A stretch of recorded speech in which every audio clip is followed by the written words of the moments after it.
Write about what you want me to write about? Oh, there's no passion involved in there, and I'm all about passion. But people don't know what you do when you're working on the internet. The amount of time that you have to spend on a business when you're building a business is one of the stumbling blocks that come between the understanding of a person building a business and their family members. If you've never been in business before, or if your family isn't a business-minded family, that's one of the things that will be a mystery to people about what you do when you're building a business. There's a lot of time spent that doesn't make sense when a person is building a business. And that's most especially because a lot of times the money isn't coming in yet. And people see you working away hours and hours. You're not making a monetary gain yet. And so the hours that you're spent don't seem worthwhile. I'm in business for myself, along with a lot of people who are working on YouTube and on the internet.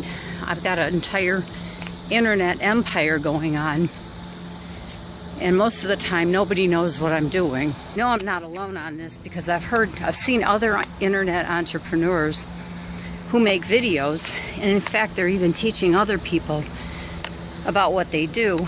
And you know what, I've seen a couple of them make videos where they state that the people who watch them don't know what they do. The people who they're trying to teach don't know what they're even doing.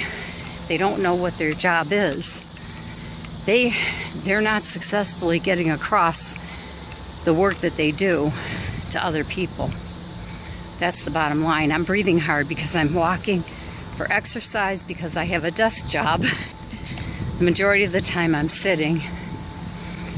And I've been doing that for a couple of years, a few years' time. And other responsibilities that require just sitting, like driving my car, being a transport person for people. And my muscles went south. But people don't know what you do when you're working on the internet. It's like a mystery, because it's you, your face is buried in a laptop or a desktop. You might be involved in communications with people from Australia. You may very well are, from Australia and England, or the United Kingdom and Canada, and all kinds of places in the world. India, I don't want to forget any of you. Certainly in different states across the United States. And nobody knows what you do. Looks like you're just whittling away the days of your life in an endless stream of work, and the money's not coming in.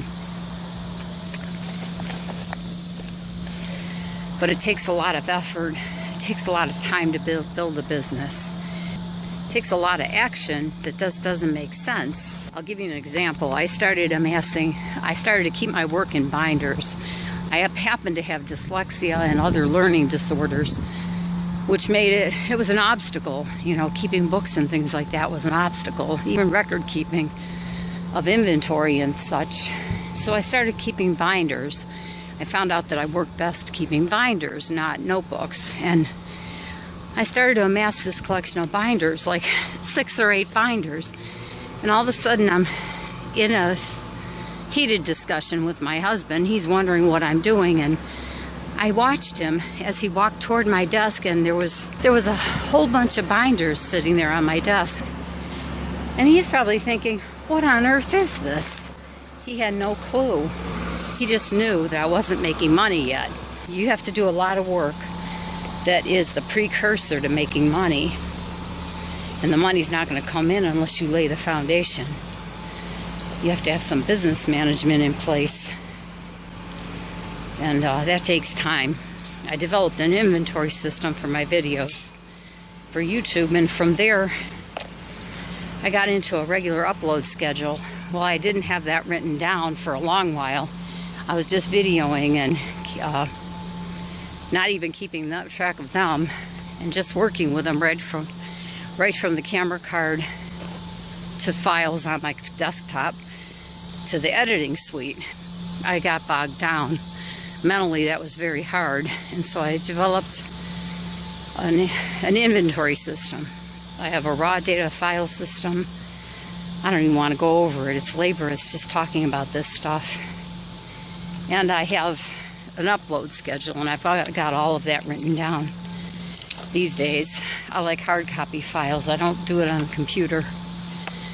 I have some on the computer. And then you have to have site backup. You have to back up your website and pages. You have to back up your videos and make sure you have them stored properly, because it's a business. It's a big business. YouTube is a big business. It's not rinky-dink. I watched Philip DeFranco talking about it lately, and he talked about people were messing with each other's.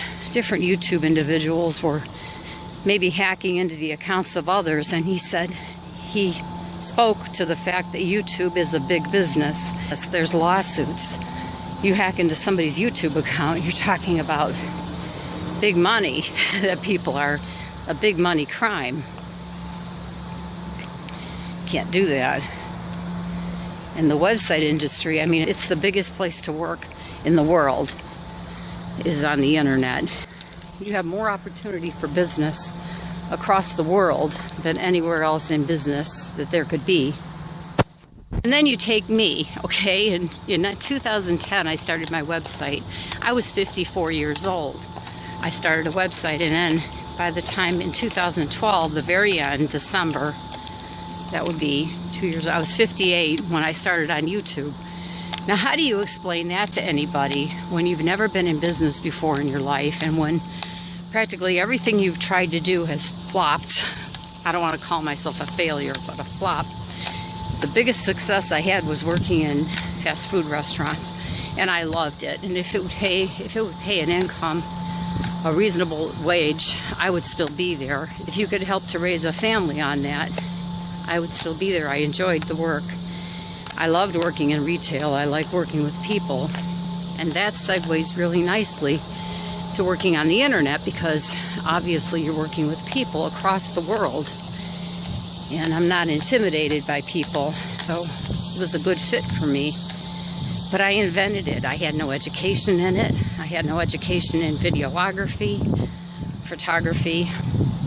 I used to write a lot as a kid. I really liked writing.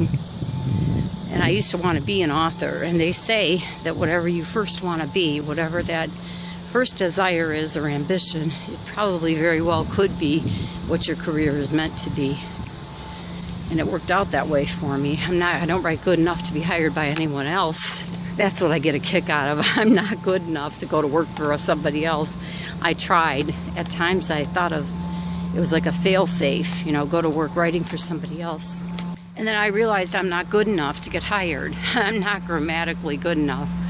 And I certainly couldn't do it fast enough. And write about what you want me to write about? Oh, there's no passion involved in there. And I'm all about passion. I can't do that. I'm working on that. My ace in the hole is prayer.